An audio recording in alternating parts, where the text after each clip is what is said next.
여러분 안녕하세요. 책 읽어주는 몽실마미.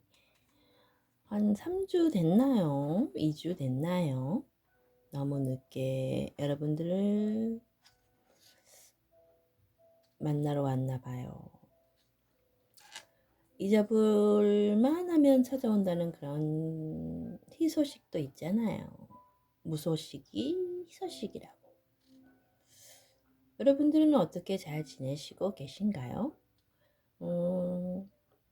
이제 여름이에요. 너무 앞으로는 정말 더위야 모기와 저는 모기를 너무 싫어해요. 근데 모기가 저를 너무 좋아해요. 좀 모기를 그래도 우리 집에는 모기 물을 걱정이 없지만은 또 다른 데 가면 모기 꼭 물려서 오더라고요. 그래서 걱정이에요. 그래서 다른 데도 놀러 가고 싶은 데도 많은데 그 모기 때문도 그렇고 코로나 때문도 집에 있는 날이 많아져서 많이들 움츠려들고 기분도 많이 다운되실 거예요. 그래서 그러다 보면은 먹을 것만 찾게 돼 있어요. 맛있는 것만. 그래도 먹는 그 낙이라도 있어야죠. 맛있는 것. 자기가 좋아하고 맛있고. 그리고 운동. 최고 운동이 좋아요. 그리고 먹고 난 후에는 운동을 하고요. 적절하게. 그렇게 인생을 재미있게 살려고 한번 자기가 감독이 돼보고 PD가 돼봐서 자기 인생을 그려보는 건 어떨까요? 뭐 앞날은 모른다고는 하지만은 그래도 살아가는 동안 정말 아름답고 멋진 추억을 정말로 자기가 감독이 돼서 그것을 그려나갈 수 있다면은 정말 멋진 동화 같은 이야기가 펼쳐지지 않을까요? 저는 아직도 꿈 많은 소녀같이 늘 그런 생활을 한답니다. 그럼 본론으로 들어가고 그녀는 다 계획이 있다. 히가시노 게이고는 몇 번은 만났어. 이분이 그 뭐 있잖아요. 그 동화 같은 얘기. 이분이 좀 그런 적이 있어요. 이것도 좀 그 추리잖아요. 추리를 풀어가는 거고 그것도 추리인데 이 추리하고 그 추리하고는 좀 틀릴 거예요. 거긴 나야미 그 서점에서 있었던 일이고 그 나야미 서점은 그 나야미 서점이 맞아요? 그냥 대충 알아들으세요. 나야미 서점이라면 알아들으실 분은 알아들으실 거예요. 저는 제목을 잘 까먹거든요. 그러면은 오늘은 사장 합동 작전을 펼치자를 시작하겠습니다. 읽어 나갈게요. 시바타와 함께 나고야에 다녀온 다음날 교코가 일을 나간 곳은 아카사카 퀸 호텔이었다.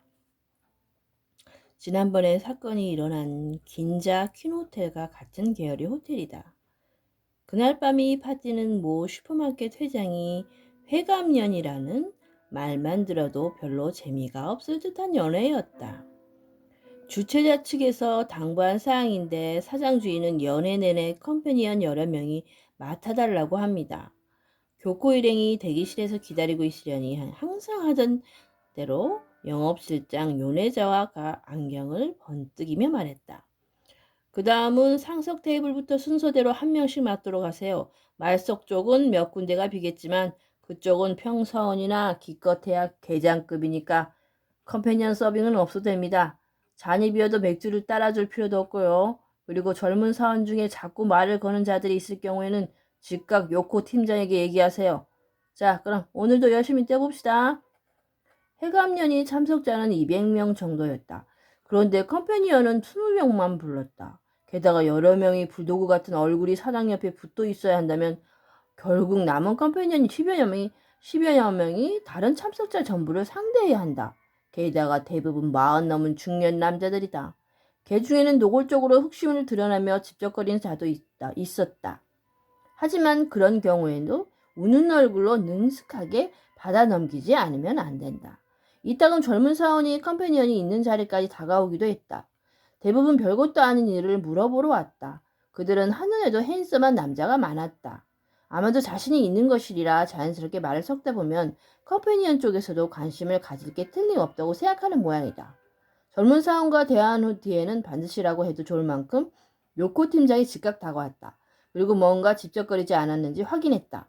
아마도 젊은 사원들의 태도를 그쪽 회사에 보고해서 사회에서의 품행을 판단하는 자료로 쓸 모양이다. 셀러리맨은 이래저래 힘들다.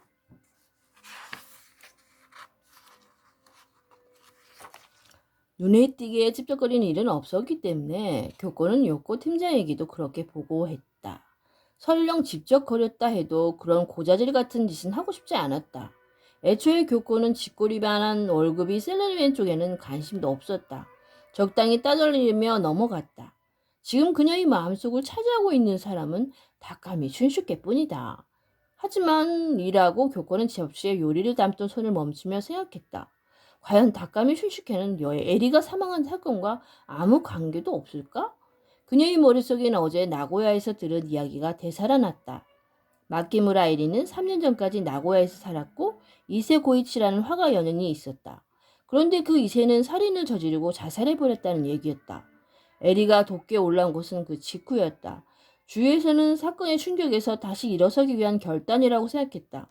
문제는 이세 고이치가 살해한 사람이다. 무려 다카미 부동산 회사의 당시 사장 다카미 유타로였다. 다카미 부동산 회사는 본사가 도쿄에 있지만 유타로의 본가는 나고야였던 것이다. 교코는 다카미 유타로가 살해된 사건에 대해서 그때까지 전혀 알지 못했다. 하지만 시바타 쪽은 역시 약간의 지식이 있었던 모양이다. 돌아오는 신칸센 안에서는 혼자 깊은 생각에 빠져 있었다. 교코가 뭔가 물어봐도 건성으로 하는 대답이 돌아올 뿐이었다. 그래서 교코는 오늘 미용실에 가는 길에 나카노 도서관에 들러 3년 전 그 사건에 대해 알아봤다. 엄청난 양의 신문, 축세판을 뒤져본 결과 그녀가 파악한 것은 다음과 같은 내용이었다. 3년 전 가을 알치현 나카쿠테조의 도로가에서 며칠째 방치된 검은 벤츠가 발견되었다. 번호판을 조사해보니 그 전날부터 행방불명 상태였던 다카미 부동산 회사 사장 다카미 유타로의 차라는 게 밝혀졌다. 또한 부근을 수색한 결과 차량에서 200m쯤 떨어진 풀숲에서 유타로의 사체가 발견되었다. 사체는 검은색 양복을 입었고 누군가 다툰 것으로 보이는 흔적이 있었다. 사망 추적 시간은 전날 밤 10시부터 12시경으로 나왔다. 사인은 교살이었다. 바닥에 넘어진 참에 정면에서 목을 조른 것으로 추정되었다. 지갑이 사라진 것 외에 다른 돈 한 푼은 없어 보였다. 롤렉스 시계, 벤츠차의 키, 그리고 값비싼 수입 라이터도 그대로 있었다. 지갑에는 20만 엔 전후의 현찰과 신용카드 2장이 있었을 거라고 했다. 즉각 알치현경에 수사본부가 설치되었지만 안타깝게도 목격자를 찾아내지는 못했다. 왜냐하면 사건 현장이 산과 밭으로 둘러싸인 변두리여서 민가가 거의 없었기 때문이다. 그나마 차량 통행은 제법 있었지만 도보로 지나다니는 사람은 거의 없었다. 게다가 밤늦은 시간이었다는 것도 걸림돌이었다. 다만 수사가 진행되면서 몇 가지 불가해한 사실이 떠올랐다. 그중 하나는 다카미 유타로 본인의 행적이었다. 사건 날 밤 그가 왜 그런 곳에 가는지 알 수 없었다. 그의 스케줄을 살펴봐도 나가쿠테초를 지나갈 일이 전혀 없었던 것이다. 다카미 유타로는 현장에서 누군가를 만나기로 약속했던 게 아닌가? 라고 수사 당국은 추측했다. 하지만 그 약속 상대에 대해서는 전혀 밝혀지는 게 없었다. 관계자들도 하나같이 짐작가는 것이 없다고 말할 뿐이었다. 당시 기사는 이 사건이 자칫 미궁에 빠질 것 같다는 식으로 전망하고 있었다. 그런데 그 이틀 뒤에 사건은 급전직하로 해결됐다. 나고야 친구 사고의 원룸에서 젊은 남자가 목을 매 자살하는 사건이 일어났고 그자가 다카미 유타로를 살해한 범인이었던 것이다. 남자 이름은 이세고이치. 유서를 남겼는데 그곳에 닭가미 유타로를 살해했다는 자백이 적혀 있었다. 범행에 이르게 된 동기나 자세한 설명 같은 건 없었다. 하지만 그의 방 서랍에서 닭가미 유타로의 지갑이 발견되었다. 지갑 안은 처음 훔쳐봤을 때 그대로였다. 아이치 현경이 몇 가지 반증 수사에 들어갔지만 이세가 범인이라는 건 틀림이 없었다. 사건 당일 밤 그는 렌터카를 빌렸고 그때의 주행거리가 사건 현장을 왕복한 거리와 정확히 일치하는 것 등도 확인했다. 물론 사건 당일 밤 그의 알리바이는 없었다. 다만 마지막까지 분명하게 밝혀지지 않은 것이 있었다. 그것은 이세 고이치와 다카미 유타로와의 관계였다. 그 두 사람이 어떤 관계였는지 그것만은 아무리 조사해도 알 수 없었다.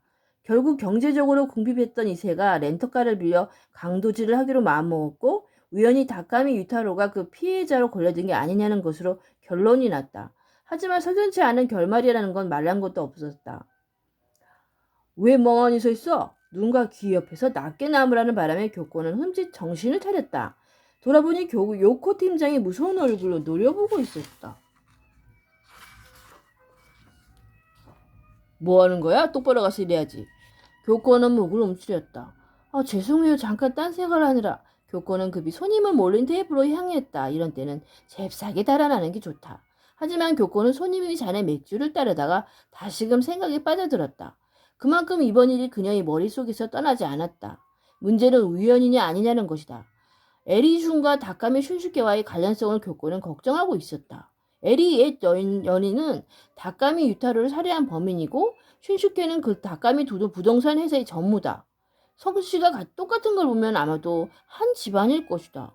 어쩌면 다카미 유타로의 아들인지도 모른다. 그런데 그 슌슈케가 에리가 살해된 날 같은 긴자 호텔에 있었다. 퀸 호텔? 이건 우연이라고 하기에는 뭔가 이상하다는 감이 들었다. 시바타 형사는 분명 관련이 있다고 아예 확정지은 눈치였다. 그 증거로 어제 시바타의 태도는 묘하게 냉랭했다. 만일 우연이 아니라면? 다카미 슌슈케가 교코 자신에게 접근한 것도 뭔가 다른 의도가 있었기 때문일까? 교코는 생각할수록 머리가 아파왔다.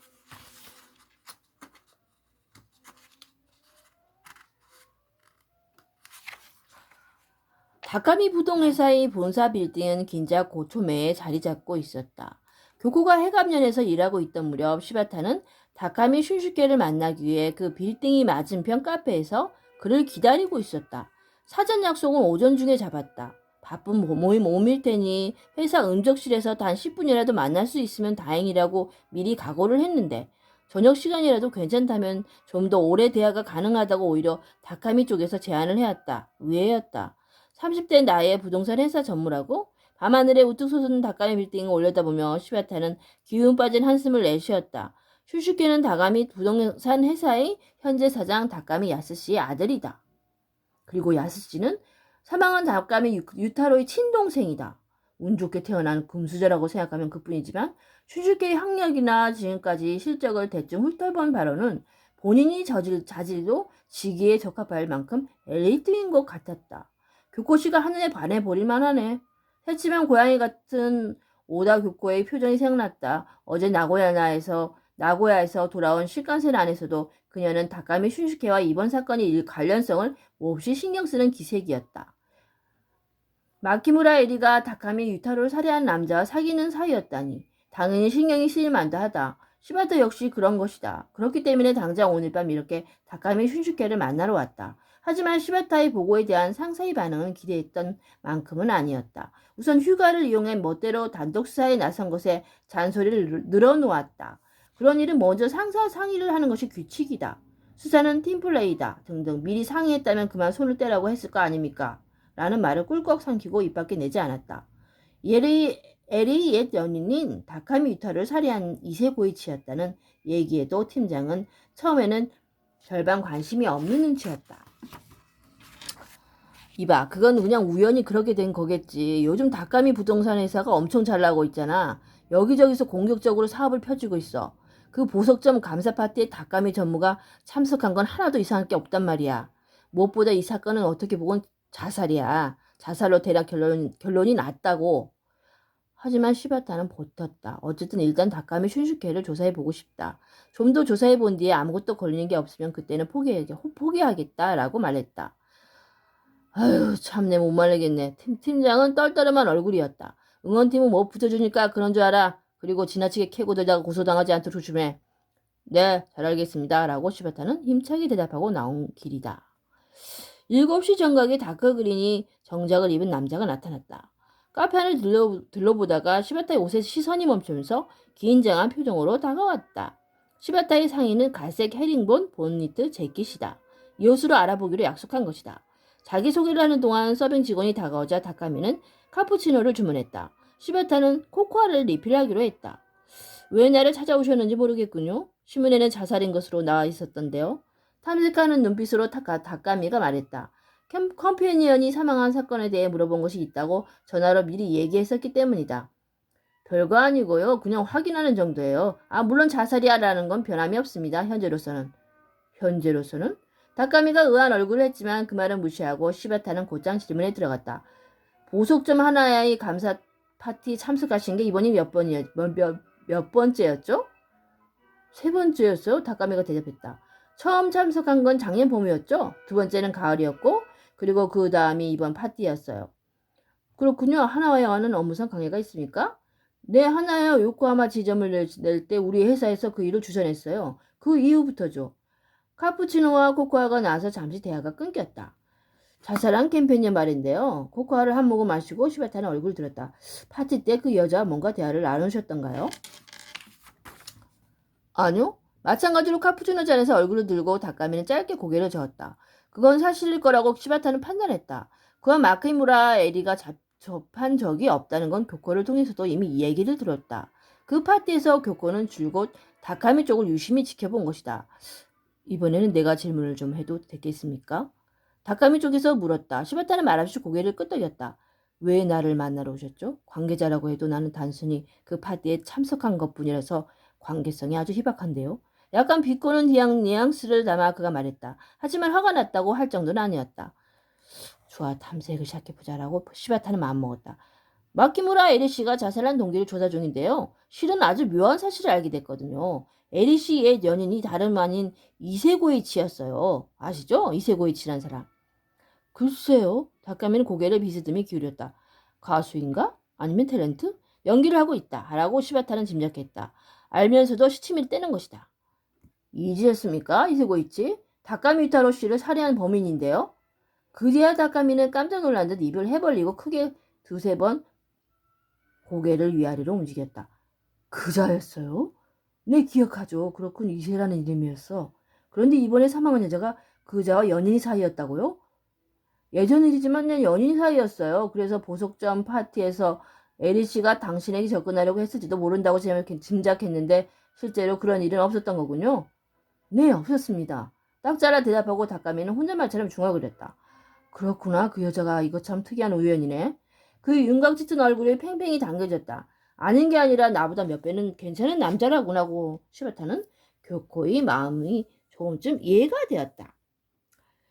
그 사건 때 다카미 씨는 어디에 계셨죠? 그 사건 때라니 백부가 돌아가실 때 말인가요? 그렇습니다. 물론 여기 도쿄에 있었죠. 대답한 뒤에 다카미가 의아하듯이 물었다. 그런데 그 사건이 이번 컴패니언이 자살 사건과 뭔가 관련이 있습니까? 그건 모르죠. 시바타가 말했다. 일단 조사해보는 거예요. 어떤 작은 일이라도 조사해보는 게 우리가 하는 일이니까요. 그렇군요. 다카미는 잔을 들어 카푸치노를 마셨다. 그가 다 마시기를 기다렸다가 시바타는 다시 질문에 들어갔다. 자살 사건이 일어난 시각에 다카미 씨도 그 호텔에 계셨다고 하던데요. 파티가 끝난 다음에 로비에서 거래처 사람을 만나기로 했었거든요. 잔을 내려놓으며 다카미가 말했다. 그 사람 이름도 말씀드릴까요? 네, 가능하고. 시바타의 말에 다카미는 양복 안주머니에서 카드 계산기 같은 것을 꺼냈다. 그리고 키를 툭툭 눌러 액션판에 글자를 띄우더니 그것이 시바타 쪽으로 내보였다. 이름과 연락처가 표시되어 있었다. 요즘 유행하는 전자주소록이 모양이다. 편리한 물건이네요. 감탄하면서 시바타는 자신이 수첩에 그 내용을 100개 썼다. 수천 개도 입력할 수 있겠죠? 그렇긴 한데 실제로는 그렇게 많이 필요하지 않아요. 시바타가 100개 쓴 것을 확인하고 다카미는 전자주소록을 다시 호주머니에 넣었다. 또 다른 질문은 아니요, 이제 다 됐습니다. 감사합니다. 머리를 숙인 뒤 계산서를 집어들고 시바타는 자리에서 일어섰다. 하지만 다카미가 잠깐! 이라고 그를 제지했다. 그건 정말 자살로 결론이 났습니까? 현재로서는 아니라고 조금 전에 얘기하신 것 같은데. 다카미가 진지한 눈빛을 던져왔다. 시바타는 혀를 찔린 것 같아서 시선을 피했지만 다시 그쪽으로 눈을 맞추고 어깨를 으쓱 들었다. 그건 그러니까 현재로서는 자살이에요. 새로운 사실이 나온다면 얘기가 달라지겠지만. 그렇군요. 닭감이 창밖이라고 해도 닭감이 부동산 회사 빌딩이 보일 뿐이었지만 내 훌끗 시선을 던진 뒤 시바타의 손에서 계산서를 쓱 빼냈다. 이건 제가 내겠습니다. 아니요, 그래도 시바타의 말이 끝나기도 전에 닭감이는 벌써 걸음을 옮기고 있었다. 그 널찍한 등을 바라보며 시바타도 뒤따라가면서 말했다. 이거 참 고맙습니다. 네, 이 정도로 할게요. 정말 고맙잖아요. 역시 신사다운 분은 뭔가 달라도 다른가 봐요. 안 그래요? 제가 이렇게 봐도 교코가 이 시바타의 닭가미가 정말 멋진 분인 것 같아요. 핸섬하시고 닭가미는 어떤 분일까요? 점점 저도 매력을 느끼네요. 시바타는 그냥 형사 같아요. 말 그대로 형사. 그리고 닭가미는 뭐 비교하기라기보다는 뭐 말 자체도 음성도 좀 뭐 할 것 같고 중년의 신사치고는 그 재력가에다가 중년치고는 젊다고 하셨잖아요. 그리고 참 멋있을 것 같아요. 이런 것을 영화로 찍으면 참 좋을 것 같은데 영화로 찍었을까요? 일본에서? 한국에서도 이런 것도 많이 있긴 하지만은 대부분은 돈 많고 그런 사람들은 거만하잖아요. 그리고 좀 매너도 없는 분도 그렇고 하니까 돈 많다고 다 매너가 없다는 건 아닌 것 같아요. 참 읽으면 읽을수록 정말 매력이 있는 히가시노 게이고의 소설이에요. 여러분 이 정도로 하고요. 다음에는 정말 더 좋은 소식으로 찾아올게요. 기대가 됩니다. 여러분도 기대해 주세요. 그럼 이 더운 여름을 정말로 시원하게 시원한 곳으로 마음속으로는 정말로 시원한 바다를 생각하면서 정말 맛있는 것도 드시면서 운동도 하시고 정말 기쁘게 지내시길 바랄게요. 여러분 사랑합니다.